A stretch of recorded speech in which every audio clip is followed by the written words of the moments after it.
Grâce et paix, mes bien-aimés dans le Seigneur. Et nous aimerions encore méditer la parole de Dieu, cette fois-ci en langue française. Merci vraiment pour nous accueillir dans votre maison pour que nous puissions partager la parole de Dieu. Vraiment, nous allons passer un bon moment dans la présence de Dieu. J'aimerais que nous puissions prier et après, nous allons partager la parole de Dieu. Prions. Père éternel, nous sommes dans ta présence, nous voulons méditer ta parole. Ma prière, Seigneur, j'ai besoin que tu puisses nous parler, que ta parole puisse nous édifier. Saint-Esprit, parle dans nos cœurs. Et nous voulons être impactés par la puissance de ton esprit. Au nom puissant du Christ et Jésus que nous avons ainsi prié, nous disons Amen. Bien-aimés dans le Seigneur, nous voulons méditer la parole de Dieu. Je sais que nous allons passer un bon moment dans la présence de Dieu. Notre thème d'aujourd'hui, c'est, nous continuons avec le thème que nous sommes en train de partager sur la différence entre un véritable chrétien et un religieux. Et aujourd'hui, nous allons parler sur Ésaü et Isaac. Pardon, Ésaü et Jacob. Nous allons parler sur Ésaü et Jacob. Nous allons méditer dans le livre de Genèse chapitre 25. On peut prendre à partir du verset 11. Nous allons comprendre quelque chose de très intéressant là-bas. La Bible dit ceci. Verset 11. Après la mort d'Abraham, Dieu bénit Isaac et son fils. Il habita près du puits de... non, je pense qu'on prend un peu en bas. On prend un peu en bas. Ok, on prend le verset 20. La Bible dit ceci. Isaac était âgé de 40 ans quand il prit pour femme Rebecca, fille de Bethuel, l'araméen, de Padahar, et sœur de Laban, l'araméen.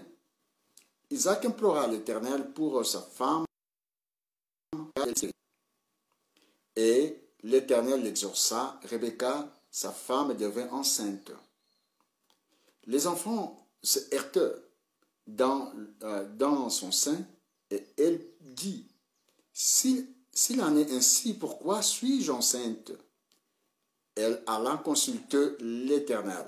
Et l'Éternel lui dit, des nations sont dans ton ventre, et des peuples se sépareront au sortir de tes entrailles. Un de ces peuples sera plus fort que l'autre, et le plus grand sera assujetti au plus petit. Nous allons méditer la parole de Dieu aujourd'hui, méditant sur la vie de ces deux personnages de la Bible, c'est-à-dire Ésaü et Jacob. Nous savons que Isaac avait deux enfants, deux fils.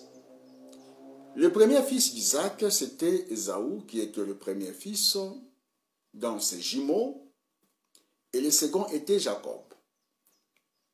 Nous verrons que ces deux jumeaux avaient des caractéristiques totalement différentes l'un de l'autre. Ésaü avait cette autoconfiance qu'il sera l'héritier parce qu'il était le premier fils. Et il y avait la coutume du temps que le premier fils avait la bénédiction du père, avait l'héritage que le père devait lui laisser. Comment? En lui bénissant le premier enfant, le premier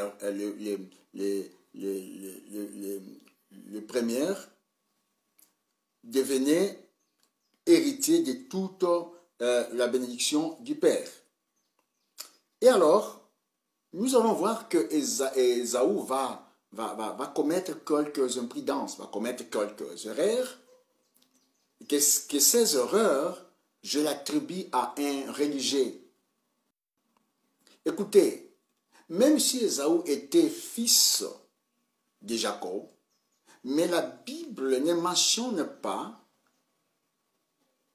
là où Ésaü priait. on ne voit pas Ésaü dialoguer avec Dieu. Il n'y a pas ces mentions. Mais nous pouvons voir facilement Ésaü pleurer, Ésaü se lamenter, Ésaü frustré, Ésaü en colère. Parce que ce qui travaillait plus dans la vie d'Ésaü, c'était plus ses émotions, c'était plus ses désirs. C'est ça ce qui était plus dans la vie d'Ésaü. Et nous verrons qu'Ésaü avait des habiletés, telles qu'il était un homme fort dans la chasse, il était un bon cuisinier, parce que son père aimait le potage de son fils. Et naturellement, Ésaü, il méritait d'être héritier, parce que aussi le coutume du temps lui donnait cette prérogative. Mais qu'est-ce que nous allons voir? Ésaü, un jour, il viendra de la chasse, il n'a pas pu rien. Il rencontre Jacob, qui était son frère, qui avait préparé il lui avait préparé quelque chose pour manger. Et dès qu'il arrive, il dit, mon frère, donne-moi à manger. Alors, sage que Jacob était, il dit, je te donnerai à manger, qu'est-ce que tu me donneras? Il dit, bon, prends ma position de première-né. Il ne savait pas qu'en donnant sa position de première-né, il perdait déjà sa position d'héritier. Il donnait déjà sa position d'héritier à son frère Jacob. Et nous allons voir qu'il va faire cela, il va manger, et après, il avait encore besoin de manger une autre fois. Écoutez, quelque chose de très intéressant ici. La vie d'un religieux, c'est la vie de quelqu'un qui cherche toujours un présent. Il ne pense pas aux choses éternelles, il pense aux choses présentes, aux choses de ce monde, aux choses passagères. Il veut recevoir maintenant, mais il n'imagine pas que ce qu'il reçoit maintenant peut lui empêcher de vivre ce que Dieu a déjà préparé pour lui, pour l'éternité. Et nous voyons que Ésaü s'est plus préoccupé aux choses passagères qu'aux choses éternelles. Ça sera la différence avec Jacob, parce que Jacob, sa grande préoccupation sera plus les choses éternelles et non les choses passagères. Et nous allons voir autre chose dans la vie d'Ésaü. Ésaü n'a pas fait une expérience personnelle avec Dieu. Il n'y a pas un verset biblique où Ésaü s'est relationné, où Ésaü faisait une expérience personnelle avec Dieu. Mais, différemment de Jacob, nous allons voir que Jacob était plus quelqu'un qui était à la maison, et il était plus attaché à sa mère qu'à son père. Attaché à sa mère s'attachait plus à Jacob. Pourquoi? Parce que sa mère avait déjà la révélation de Jacob. Quand elle était enceinte, la Bible dit, elle sentait que le ventre bougeait, il y avait la lutte là à son intérieur, et la Bible dit,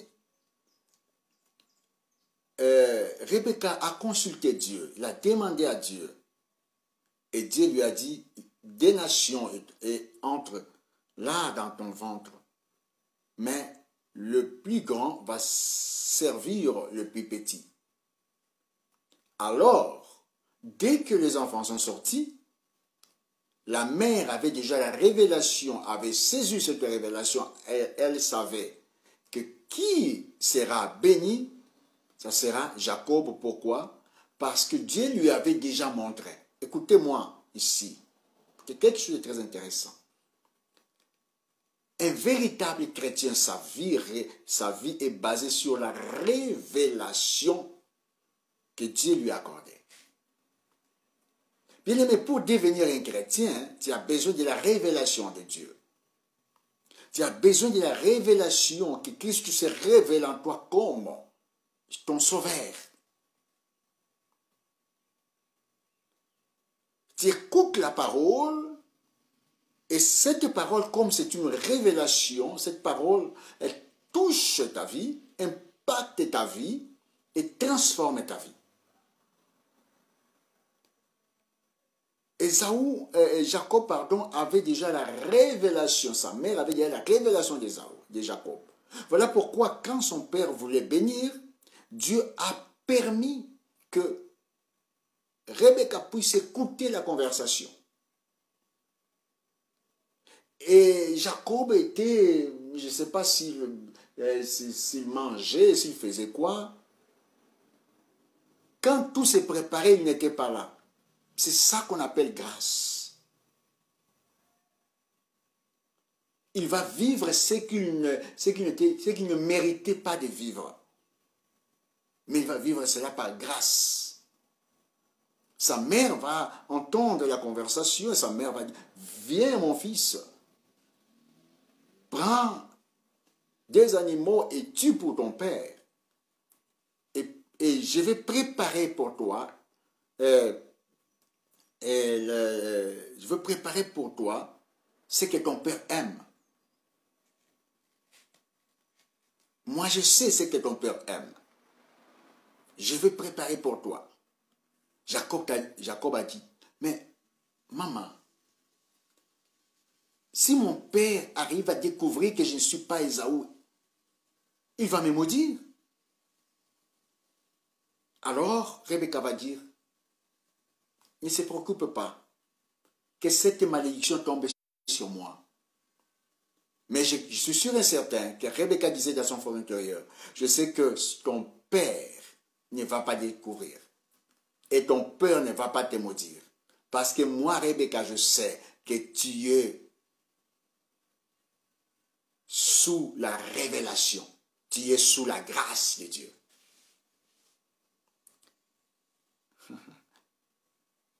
Dans la vie d'un chrétien, il n'y a pas la malédiction. Parce que la malédiction est déjà partie. Dans la vie des chrétiens, il y a la bénédiction. Il y a la grâce. Parce que Dieu a déjà prévu cela. Dieu a déjà préparé, a déjà révélé cela dans sa parole. Voilà pourquoi un véritable chrétien, c'est un homme heureux. Heureux non parce qu'il a l'argent, non parce qu'il a des maisons. Il est heureux parce qu'il sait ce qu'il est. Et cela est très important. Nous verrons que la vie de Jacob sera une vie qui s'est relationnée avec Dieu. Nous verrons plusieurs fois Jacob prier. Nous verrons plusieurs fois Jacob faire l'expérience avec Dieu. Exemple dans Péniel. Exemple dans Bethel. Il a fait beaucoup d'expériences avec Dieu. Un véritable chrétien, c'est celui qui a fait l'expérience avec Dieu. Et il continue à faire ces expériences chaque jour. Il vit avec Dieu, il parle avec Dieu. Il se relationne avec Dieu, il écoute Dieu. Autre chose très intéressante ici, Jacob n'était pas allé chez son oncle là-bas parce qu'il avait voulu y aller. Mais il est allé parce que son père lui avait dit. Son père lui avait dit, et sa mère, allez là-bas et prends pour femme. Un véritable chrétien ne fait pas sa volonté, il fait la volonté du Père. Il est branché, il écoute ce que le Père lui dit et il fait ce que le Père lui demande. Et ça, c'est très intéressant. Très intéressant. Autre chose très intéressante pour terminer. Jacob, son nom était Jacob. On a vu tant des erreurs aussi qu'il pouvait commettre. Mais quand il est arrivé à Jabok, de Jabok, la Bible dit que là, l'ange est apparu, il a lutté avec l'ange et il a dit, l'ange a dit, laisse-moi parce que bientôt ça sera le matin. Il dit, non, je ne vais pas te laisser avant que tu me bénisses. Tu dois me bénir. Je disais en langue portugaise que Jacob s'est focalisé. Il avait le focus, il se focalisait. Il persévérait dans son objectif. Et l'ange a dit, je vais te bénir, mais avant tout, j'ai besoin que tu changes. Je vais changer ton nom. Tu ne seras plus Jacob. Dès lors, tu seras appelé Israël. Un véritable chrétien, c'est celui qui a passé dans l'expérience du changement de nom. Un véritable chrétien, c'est celui que son nom a déjà changé du pécheur pour juste, de condamné pour justifié, de fils du diable pour fils de Dieu. Un véritable chrétien a déjà passé dans cette expérience des changements d'identité.